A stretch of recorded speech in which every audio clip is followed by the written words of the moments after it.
Então, bom dia a todos. Bom dia. Inicialmente quero agradecer, né, ao Pedro. A gente está na Semana de Museus, então o Museu de Minérios também está participando da Semana de Museus. Então a gente está com uma programação lá, mas aí assim eu não tinha como falar não com o Pedro, né? Pedro e Franklin são duas pessoas que me acompanham já desde que o museu foi criado, né? Foi aberto ao público, eles estão comigo e muito antes, na verdade, fazendo trabalhos assim que não era exatamente um trabalho de um museu, né? Carregando pedra para cima e para baixo, montando coisas e tal. Então assim, eu sou muito grata a eles. Inclusive, eu tenho por eles, né, um carinho de mãe para filho, e eu acho que eu também recebo isso deles, né? Então isso é uma coisa muito salutar.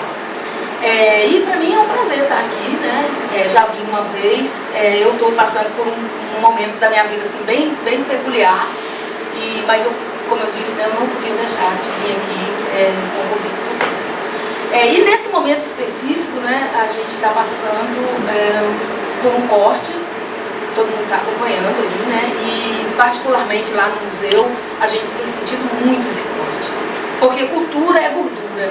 Então é o primeiro a ser cortado, né? Então você não tem poder de convencimento do gestor para poder dizer, olha, é importante que o museu continue, olha, é importante que pinte, é importante a bolsa. Então agora mesmo eu tive 2 bolsas cortadas. No museu só tem eu como, só eu funcionária, né, assim, do IF. Todo o entorno, todo o processo ocorre com bolsistas, com estagiários. Então eu necessito dessas pessoas e agora eu tive esse corte. Mas assim, eu não sou de entregar os pontos, né, muito fácil. E a gente está na batalha, né?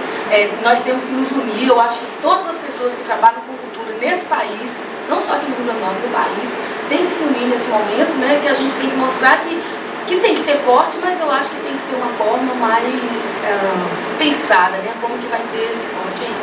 Bom, quando o Pedro me falou, né, do tema, o museu, né, se encontra com o futuro, possíveis soluções. Eu não tenho solução, né? Porque se eu tivesse, eu estaria ganhando muito dinheiro aí, né, com soluções para os vários museus que a gente tem nesse país, né? E que eu sei que tem museu que está em pior estado do que o museu que eu coordeno.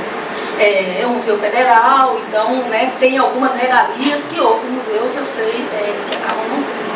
E aí eu fiquei pensando, o que é que eu vou falar? Meu Deus do céu, né? Eu tenho alguma solução? Não tenho solução nenhuma. Aliás, eu tenho mais indagações do que soluções.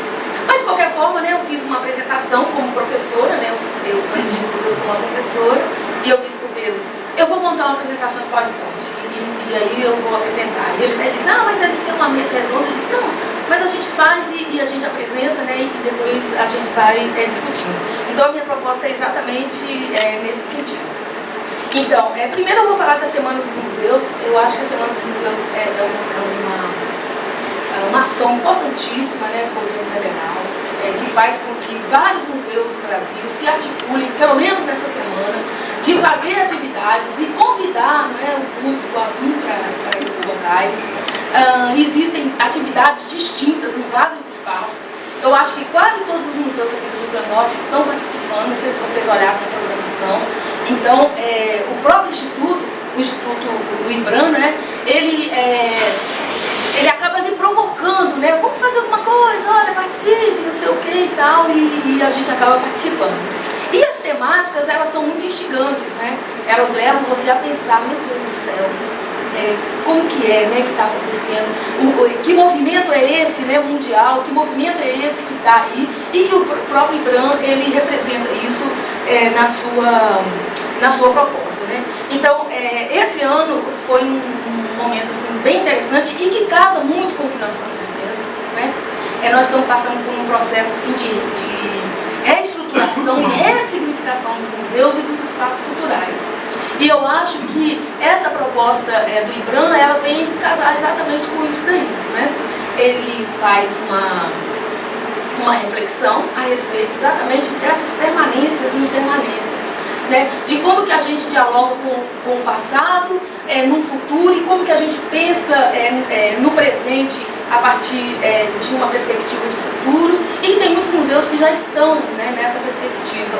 Como que vai ser esse futuro? O que vai acontecer com os nossos acervos, com os nossos espaços, né, com os nossos prédios? Como que vai ser isso daí?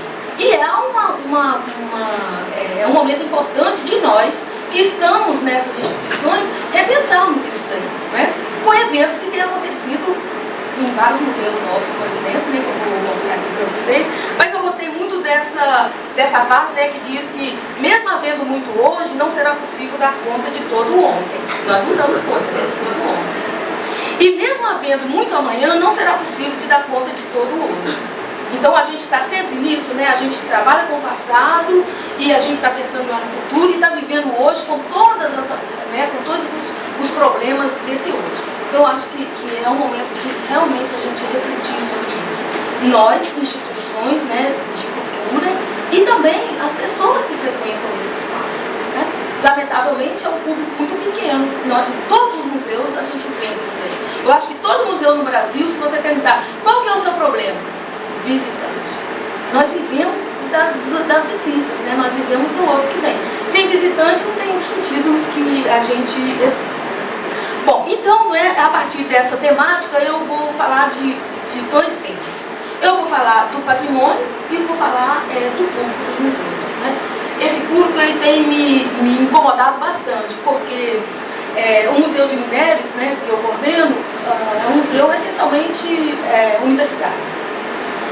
E a gente é muito voltado para as escolas. E eu me pego muitas vezes tendo que convencer um professor de que é importante que ele leve a turma dele lá no Museu de Minérios. Olha, você imagina que professor é esse que você tem que convencer a ele que cultura é importante e que você pode ir em qualquer espaço cultural e você pode dialogar de forma interdisciplinar com aquele espaço. Com a sua aula de matemática, com a sua aula de história, com a sua aula de geografia, com a filosofia, com a sociologia, enfim. Né? A gente tem possibilidade de trabalhar de forma transversal com todos esses espaços. E aí o professor me chega e diz: professora, faça aí uma carta para eu convencer meu diretor de que é importante. Eu digo: professor, o senhor que tem que convencer. Vá lá e fale para ele. Não sou eu que tenho que te convencer, não. Porque se eu ordeno um museu desse, eu já estou convencida de que esse espaço é um espaço importante. Então, isso é exatamente esse público que a gente precisa o tempo inteiro estar sensibilizando. Você tem que estar seduzindo o seu público. Venha para o museu, olha, tem uma coisa bonita aqui, olha, tem isso, tem aquilo. Eu estou fazendo teatro, eu estou fazendo tal. Isso é uma coisa muito triste. Por quê? Porque existem museus na Europa, por exemplo, que você faz filas e filas, fica lá 2 horas, 3 horas na fila para você entrar no museu. E mais ainda, não tem lá guia, né, igual os nossos, que a gente tem guia. Você chega no museu, na mesma hora o guia está ali e vai lhe guiar. Não. Você visita sozinho ou então paga lá, né, um guia ou então um audioguia para que você possa visitar o museu. Eu vejo muito hoje essa concorrência com o próprio aparelho do telefone celular, né, com essas novas mídias, e também com essa necessidade interativa. Depois que você teve essa mudança na própria arte, com a Lygia Clark, né, que você entra dentro da obra de arte, que a obra de arte você não vai só ver, você vai sentir, então acaba que o museu ele acaba sendo muito exigido, os espaços culturais, e você tem que ter alguma atividade que tenha dinamicidade, né, seja dinâmica. Por isso que a gente precisa ressignificar os nossos museus. Aí vejo hoje, por exemplo, aula de dança no Museu X. Eles fazem uma aula de dança dentro do museu para atrair público. As crianças, exposições hoje de arte, você vai para uma exposição da Tarsila do Amaral, você vem percorre toda a obra, no final você tem uma sala para as crianças desenharem. Quer dizer, essa parte que eu tenho que agir, eu tenho que interferir na obra. Outra foi o museu, acho que foi o Museu Imperial, que veio tirar uma selfie com Dom Pedro II, que aí era o quadro do Dom Pedro II, você ficava num canto para tirar uma selfie. Quer dizer, esse espaço que o museu criou hoje, do mural, para você ser fotografado com a obra. Então, o que é a Mona Lisa, né? São várias pessoas na frente com o celular. Isso, e um quadrinho desse tamanho. Tipo um carro, né? Quer dizer, o que, né, assim, como repensar? Eu vejo os museus hoje repensando nesse sentido, né? Como atrair o público? Atrair com outros, eu chamo isso do confeitinho, né? Venha fazer uma aula de dança, aí depois venha pintar um quadro, venha... será que esse é o caminho? Pois é, exatamente. Por isso que eu disse, né? Eu não tenho a solução. Eu tenho mais indagações do que qualquer coisa. Nós temos feito isso lá no museu. Teatro, e aí o boneco interage no meio da exposição e tal. E de alguma forma tem dado um certo resultado, né? Mas e aí? É assim, né? Então eu acho que um dos grandes desafios que nós temos, e não é hoje, é muito anterior, e eu acho que vai ser mais problemática ainda no futuro, é exatamente como você levar o público para os seus espaços museais, né? Então, os nossos museus, a gente sabe, né, que eles surgiram a partir desse hábito do ser humano, e não só do ser humano, né? Do ser humano, né, em particular, nós gostamos muito de juntar coisas. Então eu vou, por exemplo, na nossa área, né, de geologia e mineração, a gente vai pro campo, aí pega ali no quarto, pega ali não sei o que e tal, todo mundo tem um caixote de amostras, né? Aí, hoje, como tem uma grande quantidade de materiais disponíveis, as pessoas juntam, por exemplo, cerveja artesanal. Não sei quem gosta de cerveja artesanal, né? Mas eu gosto de cerveja artesanal. A quantidade de cerveja artesanal que você tem, daria você fazer um museu só de cerveja artesanal. Os sabores, com glúten, sem glúten, com trigo, sem trigo, escura, clara, com rótulo e tal. Só de rótulo é uma coisa espetacular. Nossa! As tampas. As tampas, exatamente. Então você imagina. E os copos. E os copos. Então, assim, nem o Museu da Cerveja daria conta desse acervo de rótulos, de tampas, de garrafas, e tipos e tal. Então, e não é só isso, né? Isso é só um exemplo. Então, essa questão de ajuntamento de coisas, ela já vem, né, com a humanidade. E chegou um determinado momento em que tinha tanta coisa juntada, por exemplo, nos gabinetes lá, né, que eles precisavam fazer museus. Então, a maioria dos museus, eles partem a partir de uma demanda do acervo. Tem lá um acervo, então eu vou montar um museu porque eu tenho lá um acervo. E não ao contrário. Eu vou pensar um acervo, por exemplo, de uma determinada temática, e a partir daí eu vou conseguir um acervo. E a gente vai ver que os acervos também eles estão sendo ressignificados. Bom, para quem não tem familiaridade, né, com a temática, a gente tem dois tipos de patrimônio. A gente tem o patrimônio material ou tangível, né, e a gente tem o patrimônio imaterial ou intangível. O material todo mundo já conhece, né? A mesa do Dom Pedro II, a caneta que a princesa Isabel assinou a Lei Áurea, né, e que acabou assinando de forma inadequada, mas daí é outro assunto. E aí é tudo isso que a gente tem, é palpável, né? Esse patrimônio palpável. Os prédios, né, os monumentos, então isso daí é o patrimônio que a gente chama de material. E, né, mas, assim, relativamente recente, se a gente for considerar a história do museu, é o patrimônio imaterial ou intangível. Que né, apesar de ser um patrimônio intangível, por exemplo, a capoeira. Mas mesmo assim, se você tiver um museu que trata da capoeira, vai estar lá a roupa do cara que usa capoeira. Aí vai estar lá as cordas que ele vai alcançando à medida que ele vai não sei o quê. Aí tem as fotografias. Ou seja, mesmo o patrimônio imaterial, ele acaba gerando um patrimônio material, né? E isso é um grande problema. Porque os nossos acervos, eu acho que um problema assim, muito grande dos museus são os nossos patrimônios. Documentar, conservar, reservas técnicas, você não expõe todo o seu material, não tem como você expor todo o seu acervo, os incêndios que podem acontecer, e etc, e etc. Então, esse é um processo, né, que a gente precisa pensar. Bom, eu conheço vários museus no mundo, né, eu adoro museu, adoro. Onde tem um museu, eu estou enfiado no museu, em qualquer lugar. Eu vou lá em Currais Novos, aí tem um museu lá, eu me enfio lá no museu. Lá em Acari, eu vou também lá para o museu. Então, eu gosto muito de museus. E assim, muitas vezes, né, eu chego no museu, eu sou muito curiosa. Eu fico olhando e tal, aí vejo se tem alguém por ali, aí pergunto, ei, tem alguém aqui que pode falar de público, que pode falar, né, do acervo? Como que foi montado? Como que pintou? Por que você pintou essa parede aqui de vermelho? Qual que era a proposta? É porque não tinha tinta? Era resto de tinta? Ou porque era mesmo uma proposta, né? Aí às vezes as pessoas até ficam assim, deve ser doida, né? Porque eu realmente indago. E assim, outra coisa que eu gosto muito de fazer é fotografar museu. Então, quando todo mundo está lá fotografando a Mona Lisa, eu vou tentar ver atrás como que ela está fixada na parede. Se é um prego, se é um parafuso, a espessura do vidro das vitrines, né? Se ela está colada com silicone ou se é a laser, o móvel, se é MDF. Então, assim, eu tenho essa curiosidade, por quê? Porque eu coordeno um museu e que tem muitos problemas relacionados exatamente com a forma de exposição. Eu tenho acervo que eu não consigo expor porque eu não tenho vitrine. E uma vitrine é cara, e a pedra é pesada. E aí tem que ter o vidro tal, porque suja, e os meninos botam a mão, e aí você não tem limpador de vidro, só tem detergente para poder limpar. Então tudo isso daí, né, são coisas que você precisa ir pensando sobre isso. Então assim, eu acredito que o mesmo problema que... É claro que assim, né, eu não vou levar em consideração o Museu do Louvre, o Museu do Prado, que são coisas totalmente diferentes. Mas assim, a grande maioria dos museus que eu visito no mundo inteiro, principalmente pequenos museus como os nossos, eles têm os mesmos problemas. São as cadeiras que vão ficando quebradas e aí o braço cai e aí começa a infiltrar. Tudo isso daí é muito comum de acontecer isso daí.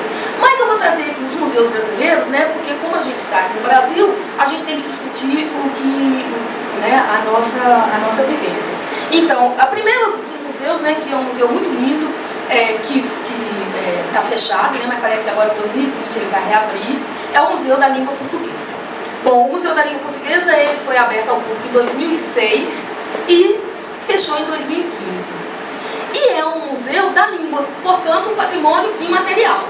Um museu belíssimo, magnífico, ficava no centro de São Paulo, fácil de ser visitado, perto de metrô, que tinha um público muito interessante, principalmente de escolas, faziam muitas atividades, essas atividades mesmo que você faz.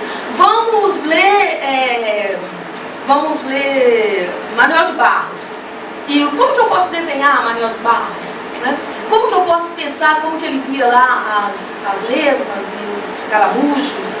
Então, ele levava, né, a pessoa a vivenciar o museu, experienciar o museu. Professora, nesse período que eu acho interessante é que houve uma, não sei se a palavra é correta, mas vou chamar assim, uma espécie de digitalização dos museus.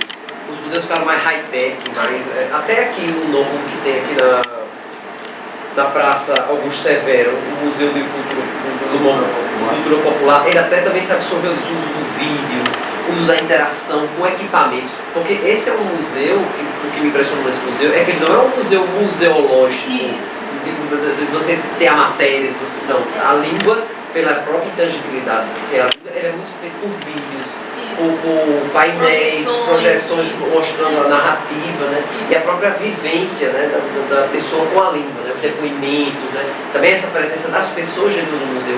O museu perdeu essa distância, né, que tinha de ser algo tão longe, mas está perto, eu posso estar lá no vídeo do museu.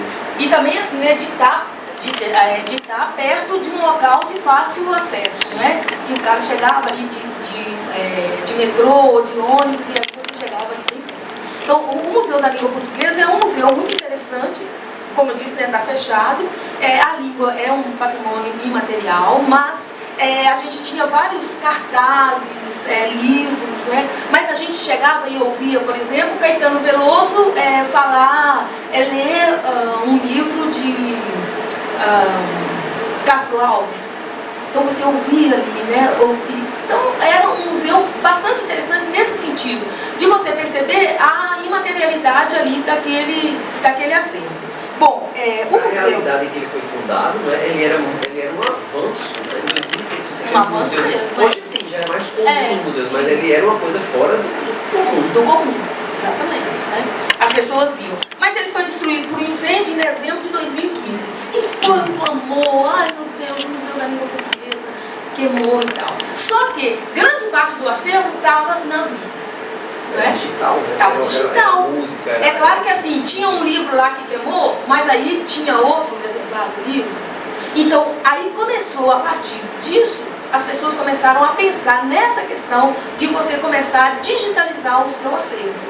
Então, olha, eu tenho lá uma peça, vamos digitalizar? Eu tenho lá o documento e tal, vamos fotografar, vamos fazer isso e aquilo outro. E tanto é que o museu, ele só não foi reinaugurado ainda porque não tem dinheiro para a construção, para reconstrução do prédio e de todo, né, o processo de mídia. Ou seja, é a própria materialidade desse acervo imaterial. Bom, um outro museu, né, é o Museu Nacional também, né?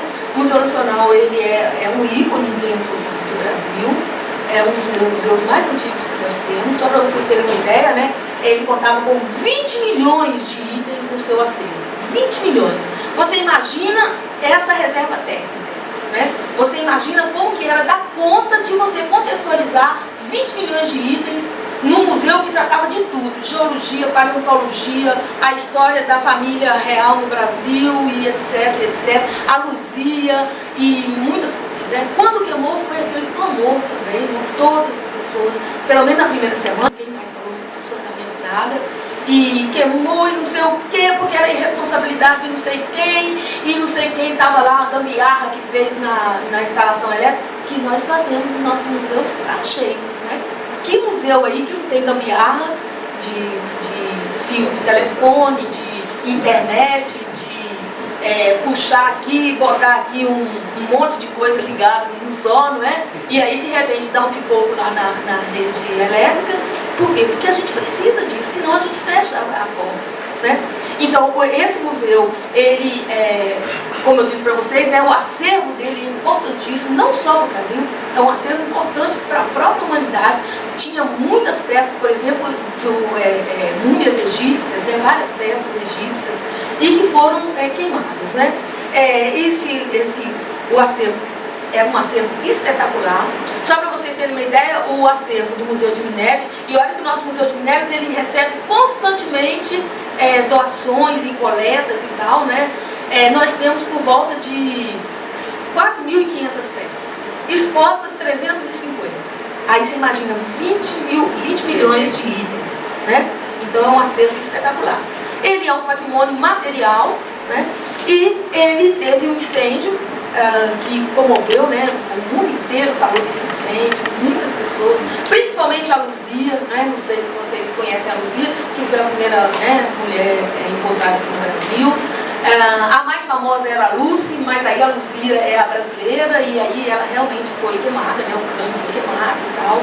Mas parece que com as tecnologias, né, grande parte do acervo ele vai ser reconstruído a partir exatamente de imagens, porque eles estão imprimindo em 3D várias peças, inclusive a própria Luzia, eles vão, parece que vão imprimir ela em 3D a partir de imagens. Ou seja, de novo, né, a tecnologia a seu favor. Então, será que todo esse acervo ele estava digitalizado? Com certeza não. Com certeza não. Nós que trabalhamos em reservas técnicas, nós sabemos, né, que é um problema sério, a gente não dá conta. É muita coisa que você tem que fazer, você tem que pegar, limpar, descrever, documentar e um monte de coisas. E assim, tem todo o outro fazer do museu que não lhe possibilita ficar só ali. Mesmo que você ficasse ali com uma equipe de 12, que é meu caso lá, a gente não dá conta. Passa uma semana, quantas amostras você documentou? 10. Só 10? Sim, só 10. Porque é muita coisa que você tem. E isso você imagina que a gente está descrevendo lá um quartzo, um feldspato, uma xelita. Aí imagina você descrever um crânio, né, um osso de uma preguiça gigante, ou outra coisa, né, parecida. Bom, perder patrimônio por fogo, né, infelizmente não é só no Brasil, porque antes de pegar fogo lá, né, na Catedral de Notre Dame, todo mundo dizia assim, isso é coisa do Brasil, é arrumadinho, é gambiarra e não sei o quê. Quando pegou fogo lá, né, em Notre Dame, todo mundo começou a perceber que pegar fogo pode pegar em qualquer lugar. Lá em Paris, lá na França, aqui no Brasil, ali no Chile, pode pegar fogo em qualquer lugar, não é? Por quê? Porque você precisa, por exemplo, para você abrir um museu é necessário ter autorização do Corpo de Bombeiros, né? Então você tem que ter os extintores em determinados lugares, você tem que ter não sei o quê, e aí tem que ter marcação ali, mas eu não tenho espaço aqui, meu amigo. Aqui eu vou colocar um quartzo. Não, aqui não pode colocar nada, e tem que isolar. E aí chega um momento que você fica assim, bom, ou eu abro o museu, ou então eu vou ficar ali, né, à mercê do Corpo de Bombeiros e tal. Não estou dizendo que não precisa ter. É importantíssimo. Por quê? Porque talvez se tivesse, né, um plano de controle de fogo e tal, não teria acontecido isso daí. Então, às vezes, a gente, uma velha história que as pessoas dizem muito, né, não sei se vocês já ouviram esse termo, que é assim, a gente engole um elefante e engasga com uma mosca. Então, é exatamente essas coisas, né? Você tem lá um acervo, abre, não sei o quê, mas cadê o extintor de incêndio? Ah, não, pedra não pega fogo. A gente tem muito isso daí, né? O pessoal diz assim, ah, não, se pegar fogo, pedra fica, não acontece nada. Realmente, Vocês viram que o primeiro que salvou lá no Museu Nacional foi o meteorito, né? Do Pentecoste. E aí diz assim, não, mas não pega fogo não. Sim, mas e a vitrine, e as pessoas que podem estar aqui? Não, mas aí se começar a pegar fogo, dá tempo de todo mundo sair, as portas são largas. Tá, né? Eu sou geóloga, eu não sou engenheira de segurança no trabalho. Então é necessário, né, que o museu ele tenha muito mais profissionais. Então, Notre Dame mostrou, né, que o processo ele pode ocorrer em qualquer lugar.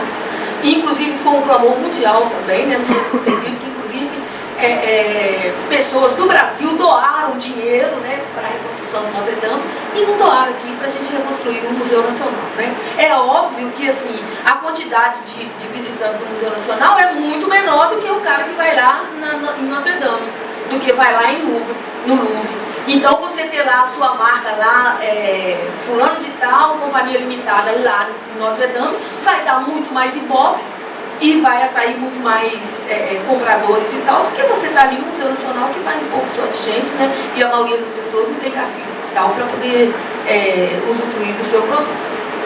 Bom, vou falar um pouco, né, de museus que dialogam com o novo. Eu acho que o grande desafio que a gente tem, não sei se é solução, mas o grande desafio é exatamente isso. Nós precisamos dialogar com o novo, nós não podemos ficar parados. Nós temos que quebrar o paradigma de que assim, museu é lugar de gente velha, coisa velha. E que acaba sendo também, né, os antigos vão ficando, né? É o que tem acontecido lá comigo. Eu já sou a antiga do meu departamento. Então eu estou lá no museu. Aí piadinhas assim, né? Velho fica lá no museu, está no lugar que deve estar mesmo. Então nós temos que quebrar com isso. Não existe isso, né? Antigo não significa ser velho. Isso é importantíssimo que a gente... E até com os próprios visitantes a gente tem que desconstruir isso. Não tem isso não, de ser velho não. Tem lá um ferro velho, vamos botar lá, vamos levantar para o museu. Tem lá um material velho lá, uns computadores velhos lá, vamos botar... Não é assim. Né? A gente precisa pensar sobre isso. Não é um local, um depósito de coisas velhas, né? É um depósito, e não é depósito, né? É um local de salvaguarda de materiais que contam uma história e que estão relacionados exatamente com a história, a nossa história, né? A história de todos nós.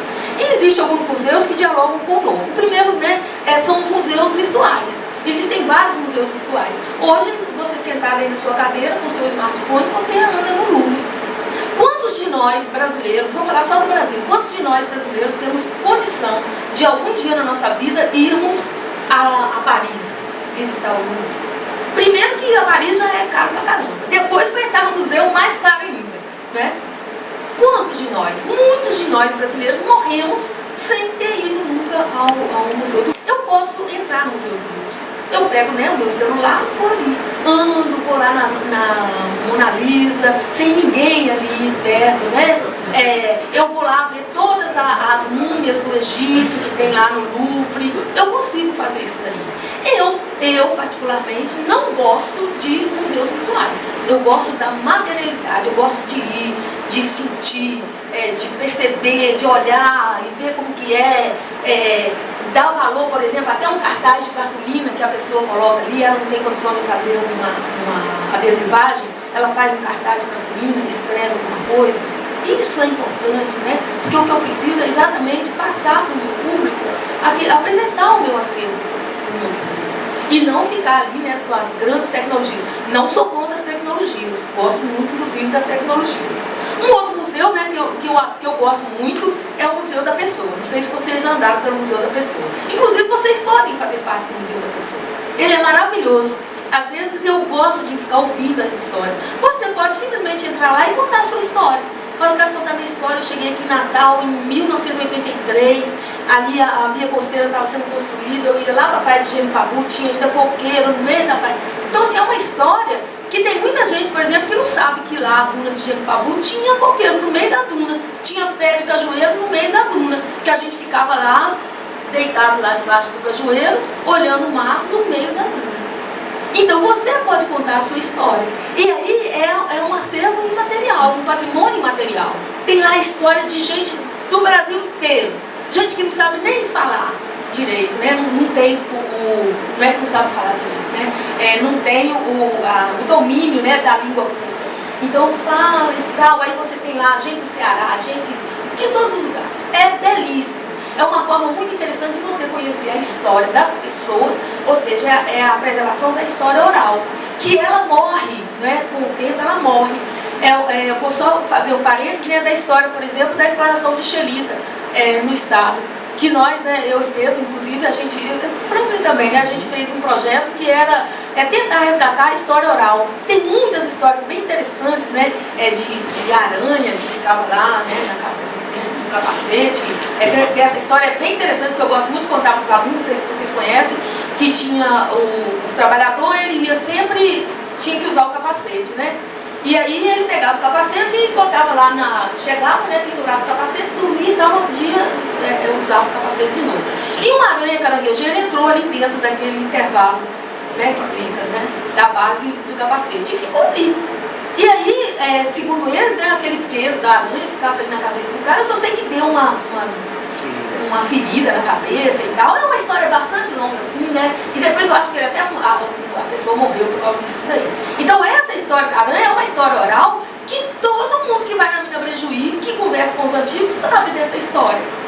Será verdade? Será mentira? Né? Como que será? Mas de qualquer forma ela passou a fazer parte daquele processo ali. Então essas histórias orais que a gente precisa resgatar. Muitos de nós, por exemplo, né, as pessoas mais idosas, elas acabam morrendo, né, e levando as suas histórias, muitas histórias belíssimas que a gente tem. Nós começamos a fazer um projeto lá no IF de resgatar a história dos ex-professores do curso de Geologia. O curso de Geologia tem mais de 50 anos, o curso técnico. Então a gente tem vários professores que passaram por lá. O Lúcio mesmo, né, o galego Lúcio, não sei se vocês conhecem, ele é um geólogo que acabou falecendo e ele foi professor lá BF. Ele tinha histórias magníficas, de aulas de campo, por exemplo, que eles iam e acampavam no meio do mato. E fazia comida, e todo mundo dormia nas barracas. Uma coisa, né, impensável hoje. Atualmente, se você falar alguma coisa assim, vamos ficar numa barraca, não, de jeito nenhum, tem que ter ar-condicionado, tem que ter não sei o quê. Então é um outro patamar, e é uma história que se perde, que a gente poderia mostrar para o aluno e dizer, olha, já aconteceu isso, né? Não tem problema absolutamente nenhum, faz parte da história. Então o Museu da Pessoa foi criado em 1991. Ele é um museu virtual e colaborativo, ou seja, ele está aberto a qualquer pessoa, então o acervo dele aumenta cada dia mais. Então, se ele pegar fogo, que não tem nenhum espaço, o espaço dele físico é bem pequeno, mas assim, a história está lá, né, preservada nas nuvens. Né? Hoje a moda é exatamente as nuvens. Então você tem, por exemplo, né, a pessoa vai lá e conta a história mostrando a fotografia que meu pai, minha mãe, meus filhos, né, eu vim lá no Piauí e ajudei a construir a estrada de ferro. Eles estão usando também para as pessoas que sofrem de Alzheimer. Para as pessoas, eles gravam a pessoa no processo que ela ainda está boa, e aí quando ela esquece eles vão mostrando para fazer com que a pessoa se lembre do seu membro da família, da pessoa que é importante para ela. Pois é. Olha só que coisa interessante, né? Ou seja, já ressignificando o próprio acervo, né? A partir daí. O acervo imaterial está disponível para qualquer visitante que tenha acesso à internet. Você pode ir lá, entrar no Museu da Pessoa. Museu do Amanhã, né? Eu conheci o Museu do Amanhã recentemente, digo para vocês que eu estou apaixonada pelo Museu do Amanhã. Primeiro que eu tenho questionado muito o antropoceno. O antropoceno é um termo geológico que está sendo defendido, que é exatamente a atuação do ser humano sobre o planeta e como que nós estamos mudando o planeta de forma irreversível. Né? Existem processos geológicos que eles são cíclicos, eles acontecem, né, naturalmente. Só que a ação do homem está fazendo com que esses processos eles acelerem muito mais. Então o Museu do Amanhã ele vem exatamente para poder dar um tapa, assim, um murro no olho da gente, dizer, olha, tá vendo o que você está fazendo com o planeta? Né? Olha aqui, marque a sua pegada ecológica. Então tem muita gente que vai lá, a pegada ecológica tem que dar menos que um, ou seja, você precisa ter menos de um planeta para dar conta, né, da sua vida. Tem gente que precisa de 3 planetas para poder dar conta da vida dele. Ou seja, o sujeito que não está nem aí para economizar luz, economizar água, joga papel, joga lixo no chão, compra coisas, né, de uma forma compulsiva, troca de celular a cada 6 meses. Então a sua pegada ecológica né? Você precisa repensar essa pegada ecológica. Então o Museu do Amanhã é um museu belíssimo, está localizado num lugar do Rio de Janeiro. Não sei se vocês conhecem o Rio de Janeiro, mas essa área aí era uma área que a gente não podia nem chegar, né? Que era uma área de marginais, era uma área assim, extremamente complicada. E o museu foi construído lá, inclusive foi bastante polêmico quando ele começou a ser construído, né? As pessoas diziam, como que vai gastar esse monte de dinheiro para poder construir um museu desse e tal? Ele é espetacular, ele é um museu bem diferente, ele dialoga com a sustentabilidade, então é um museu que se aproveita da luz, se aproveita, né, da luz do sol, faz reciclagem de todos os seus resíduos, então é um museu espetacular. E o mais importante desse museu, né, ele faz a gente pensar o que vai acontecer com o planeta se a gente continuar com esse estilo de vida, né, nos próximos 50 anos. Então a gente sai tão impactado. Eu não conheço ninguém, eu já conversei com várias pessoas que foram no Museu do Amanhã, as pessoas não têm como sair de lá do mesmo jeito que entraram. Professor, aí o museu já entra num ponto interessante, né? Ele parte esse específico para ser um espaço de conscientização. Conscientização. Transformador, diretamente transformador no seu dia a dia. Isso, né? Exatamente. Então isso é uma coisa importante também, né? Então, bom, eu entrei no museu, né, e com esse olhar curioso do que tem, cadê as vitrines, que tipo de vitrine que é e tal. Não tem vitrine. Não tem acervo material. O único acervo que ele tem é no final da exposição, que tem esse acervo aí, essa peça. Essa peça é um amuleto da cultura aborígene australiana. E que ele, né, é a única peça, para que você reflita, né, sobre, por exemplo, os aborígenes foram praticamente extintos, né, da Austrália.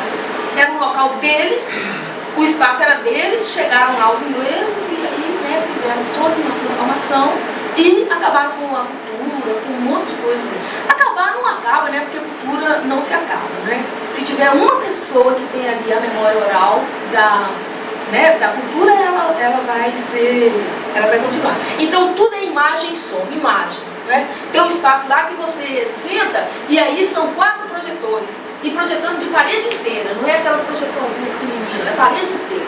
Você é inundado pelas imagens, né? E aí aparece lá a usina, o quanto que ela está gerando, a quantidade de lixo, a ilha de plástico lá no Pacífico, e aí as tartarugas enforcadas com plástico e com os canudos canudo de plástico, etc, e vai levando e você fica, né, você sai com o estômago lá no fundo, de tanto que você leva pancada, né, das pessoas levarem você a refletir sobre isso, que nós não refletimos, né, nós não refletimos sobre isso daí, até que aconteça alguma coisa que você diz, realmente sou eu que estou fazendo. É claro que não sou eu a Narda, né, não é o Franklin e tal, são as pessoas, né, a humanidade que tem feito isso daí. Bom, então, se a gente não pode mudar o nosso acervo, né, mas a gente pode mudar a forma de exposição para apresentar ao público. Então, assim, eu vou pegar todo o meu acervo aqui, não, vamos jogar fora, vamos botar com os projetores multimídia e vamos, né, projetar e tal. Não, óbvio, a gente não tem o direito de fazer isso, né? Isso é um patrimônio da humanidade. Está ali, né, e ele tem que ser preservado. Mas será que a gente não precisa repensar a forma que eu vou mostrar isso daí?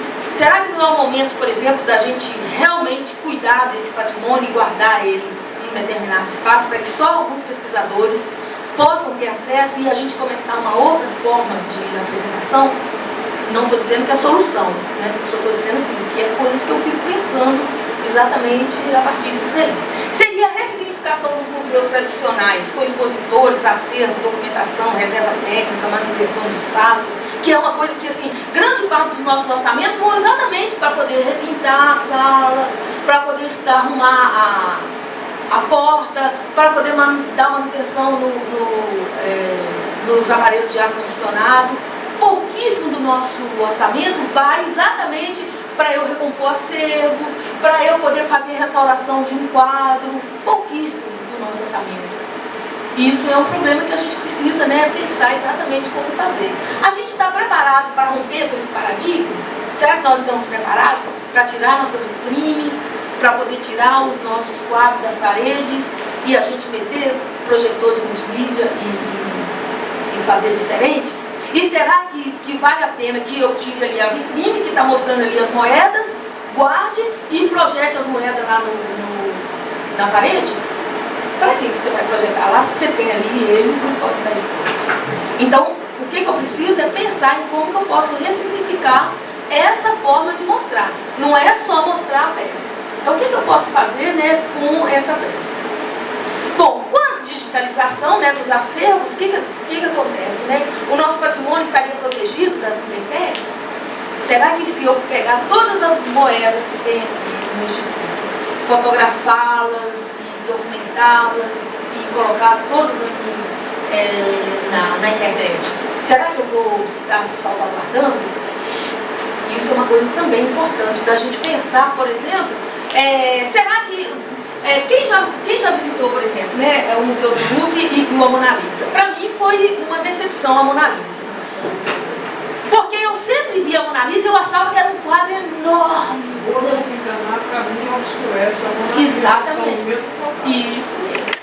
E aí, não é? Quando você chega lá e você vê a materialidade daquilo que você viu nos seus livros, a vida inteira a gente vê a Mona Lisa lá no nosso livro de história, no nosso livro de geografia, e nas mídias, e Mona Lisa rindo, Mona Lisa crespa e Mona Lisa lisa, né?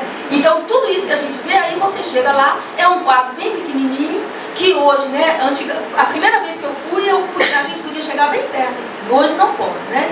Por causa do que aconteceu, né, que ela sofreu um ataque de um lobo lá.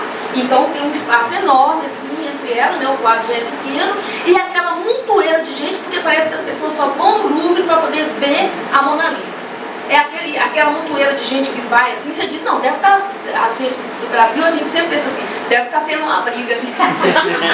E a gente vai e tal, quando você chega é para ver a Mona Lisa. E você passa, né, por uma galeria de pinturas magníficas, espetaculares, e você nem olha, porque você quer ir lá para poder ver a Mona Lisa.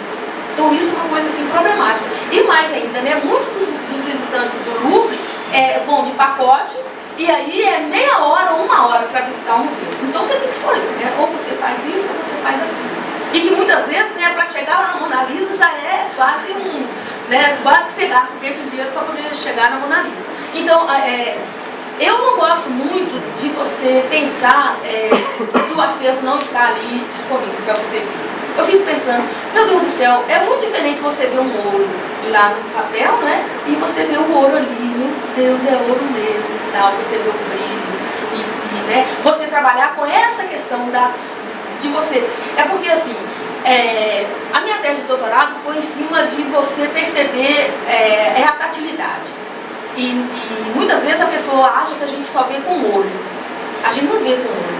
Eu vejo com o nariz, eu vejo com a minha pele, eu vejo com a minha boca, eu vejo com o meu ouvido, eu vejo com todos os meus sentidos. Eu só me esqueço de usar esses sentidos, por quê? Porque como eu tenho, o mundo visual, né, tá tudo ali para eu ver, aí o que acontece? Eu acabo não vendo com os meus outros sentidos, mas eu vejo com eles. Eu sinto o cheiro, por exemplo, né, quando eu chego aqui, o próprio cheiro de um mofo, agora lá no nosso museu está um cheiro de mofo, e que eu acho muito interessante, porque em algumas minas que a gente entra, tem muito cheiro de mofo. Não sei se vocês já entraram em mina, né, a maioria aqui talvez não. Mas quando a gente entra, a gente sente aquele cheiro assim do mofo, junto com o cheiro dos explosivos. Então é um cheiro que para nós é bem familiar, é acolhedor, né? A gente se sente assim, eu estou assim no meu espaço. E aí no museu está tendo isso, e eu acho tão bom isso. Às vezes algumas pessoas falam assim, nossa, é um mofo, eu digo, é o cheiro da geologia, né? O cheiro da então isso nenhuma imagem vai te dar isso daí. Não vai, de jeito nenhum que você vai. Pisar aqui na madeira, né, sentir a madeira, ou pisar ali naquele chão ali, que quantos não pisaram ali, quantas pessoas não pisaram, quantas coisas não aconteceram, a gente pensar isso, nenhuma fotografia vai me dar isso daí. Mas isso é uma impressão particular, né? Não significa que todas as pessoas pensam exatamente como eu. E eu não tenho o direito de pensar no que o meu visitante vai vivenciar, né? O visitante é que tem que vivenciar isso daí. Bom, a questão do público, né, é outra questão que me incomoda bastante, né? Eu não sei se vocês viram, saiu esse top aí dos museus mais visitados do mundo, né? E no topo está exatamente o Museu do Louvre. O Museu do Louvre é uma coisa assim, espetacular. Apesar que no Museu do Louvre não tem nada dessas atividades aí. Vamos pintar não sei o quê, vamos aqui reproduzir a Mona Lisa. Nada, absolutamente nada. Né? Tem toda uma forma de você ver o museu. E não tem isso, o cara não está nem interessado se você sabe quem que é aquela múmia ali, quem que é aquele pintor, eles não querem saber disso não. Só tem lá em cada sala, né, os guardas e que dizem no flash, e tal, não sei o quê. Então não existe essa interação, mas é o museu mais visitado do mundo. Né?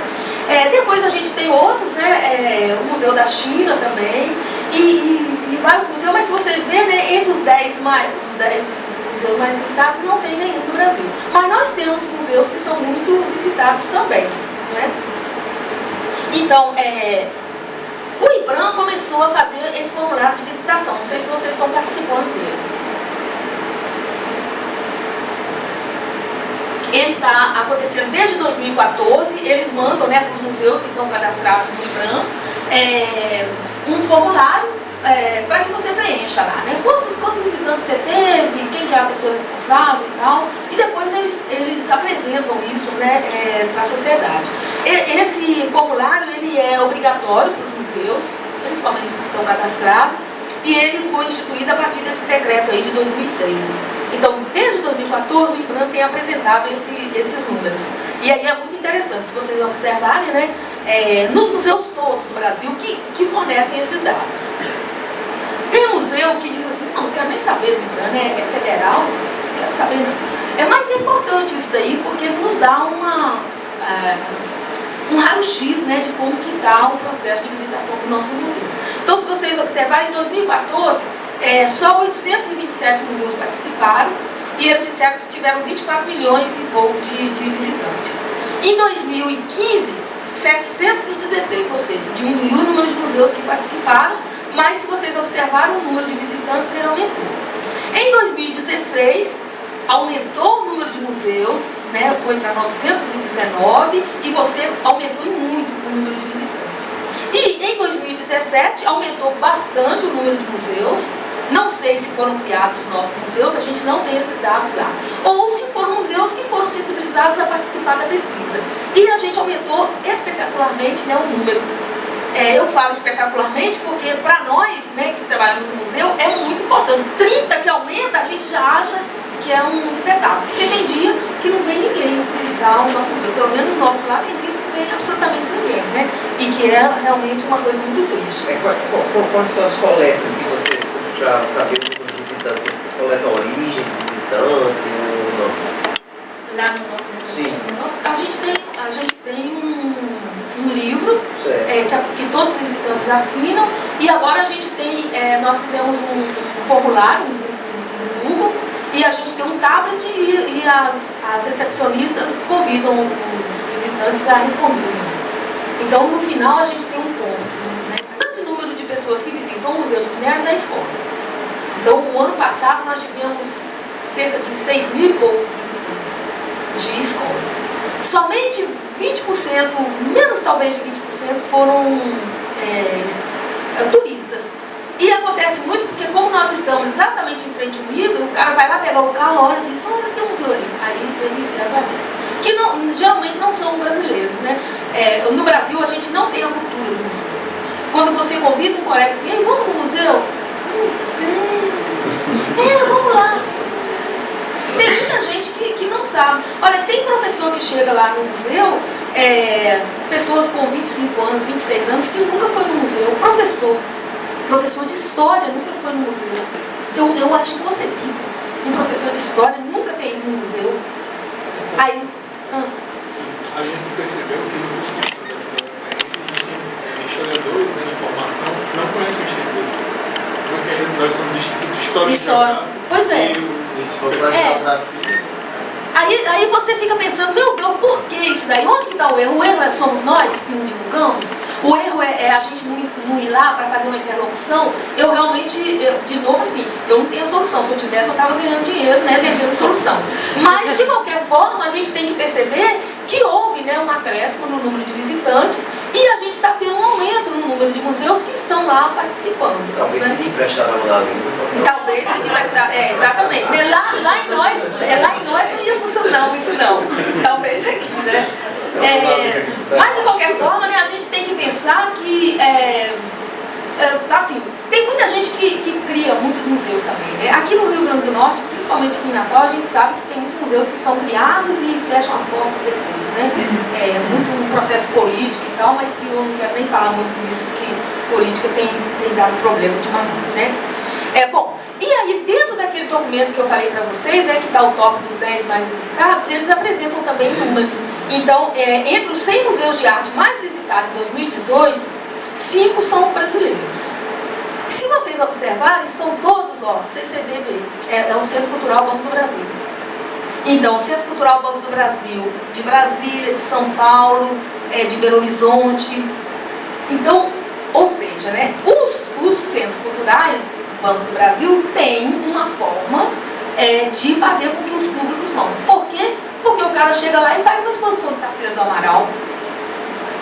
Então, quem é que não vai em São Paulo e não vai ver Tarsila do Amaral? Publicidade, né? Exatamente, a publicidade que eles fazem, né? E encartes de revistas lá de aeroporto e tal. A verba que eles têm. Exatamente, isso. Se A verba. todos os museus tivessem a verba que o Centro Cultural do Brasil tem, aí seria um sucesso, certo? Porque aí a gente poderia contratar pessoas específicas, né, de divulgação. Porque o grande problema é assim, ó, eu sou geóloga, mas aí eu tenho que dar conta do contrato do estagiário, eu tenho que dar conta da água que foi cortada agora, nós não vamos ter água mineral mais no museu, aí eu já tenho que ver como que eu vou fazer, que eu vou ter que comprar um filme de barro para pôr lá, ou como é que eu vou fazer, porque eu não posso também que o meu visitante vá no museu e não tenha água para ele beber. Então, ou seja, eu sou geóloga, eu não tinha que estar pensando nisso. Né? Eu tenho que estar pensando também no chão que está saindo o rejunte do porcelanato. Eu não sou engenheiro civil, eu não tinha que estar pensando nisso. Mas eu tenho que pensar, né? Porque senão o museu fecha. Bom, destaque, né, exatamente para o Centro Cultural Banco do Brasil. Por tudo isso daí, né? Eles têm orçamento, eles têm pessoas, eles podem trazer exposições, né, magníficas e tal. Eu já passei do tempo, né? Só para vocês terem uma ideia, né, em relação ao Museu do Louvre, esse número aqui, ó, o número de visitantes do Museu do Louvre, do Museu Nacional, em 2017 foi inferior aos brasileiros que visitam o Museu do Louvre. Só os brasileiros. Ou seja, tem mais brasileiro indo lá visitar o Museu do Louvre do que indo visitar o Museu Nacional, antes dele pegar fogo. Que é uma tristeza, né, a gente pensar nisso daí. Ou seja, o sujeito vai lá visitar o Museu do Louvre porque é o Museu do Louvre. Mas e o Museu Nacional, por que ele não vem? Ou seja, a gente tem que pensar também que público é esse. É o público que quer, na verdade, botar lá no Facebook que ele está lá no Museu do Louvre? Ou é o público que quer dizer assim, olha, eu estou consumindo cultura, eu estou ali visitando o museu, né, porque eu gosto de cultura e tal. Bom, então, não há dados confiáveis, né, sobre o número de visitantes nos museus virtuais, mas a gente tem uma expectativa de que os visitantes dos museus virtuais, eles superam muito os visitantes dos museus in situ, né, presenciais. A gente está diante de um novo perfil de visitante. Será que vai mudar esse perfil? Será que a virtualidade dos nossos acervos, dos nossos museus, poderá seduzir um público diferente para que eles venham nos nossos museus e interajam, e participem e façam, né, interações aí nesse museu virtual? Será que a gente deve rever nossa relação com o patrimônio e com o modelo atual de museu? Porque o modelo atual de museu, qualquer lugar que a gente vai aí, é exatamente esse. Tem a vitrine, a peça ali, e a adesivação da parede, e uma iluminação indireta e tal. É esse. Qualquer lugar que você for, você tem isso daí. Inclusive no próprio Louvre. Né? No próprio Louvre você tem isso. Então, para finalizar, né, eu digo para vocês que esses são alguns dos desafios dos museus que se encontram para o futuro. Primeiro, o crescimento de museus que dialogam com o novo, e aí eu digo, né, que são as novas tecnologias, e público cada vez mais exigentes, consumidores das novas tecnologias. Então, sempre eu encontro alguém que diz assim, por que não tem aqui um holograma para poder mostrar determinada coisa? Eu digo, um holograma, eu preciso ter programa, eu preciso ter um monte de coisa para ter holograma. Então, o dinheiro que eu ia usar aqui para holograma, eu prefiro pintar ali a parede ou então fazer uma vitrine. Mas as pessoas, elas se alimentam disso. E a gente para isso daí. Não adianta. Ou então ele não vai vir no museu. Ou a gente dá conta desse público, ou sensibiliza ele de outra forma e diz, olha, vamos fazer o seguinte, a virtualidade é boa, mas vem aqui também para a gente poder ver isso daqui. Então eu acho que esse é o grande desafio, né, nosso. É trabalhar o nosso público, entender esse público e entender as novas tecnologias e como que as novas tecnologias estão dando conta, por exemplo, do Museu do Amanhã ser visitado, né? Tem gente que sai de várias partes do Brasil para poder ir lá visitar o Museu do Amanhã. Então, talvez seja isso daí, não sei como que é, né? Mas a gente precisa realmente começar a pensar e ressignificar o nosso papel no museu e o papel do museu na sociedade. Sem esquecer, obviamente, né, que museus são locais de salvaguarda do patrimônio material e imaterial. Isso a gente não pode esquecer.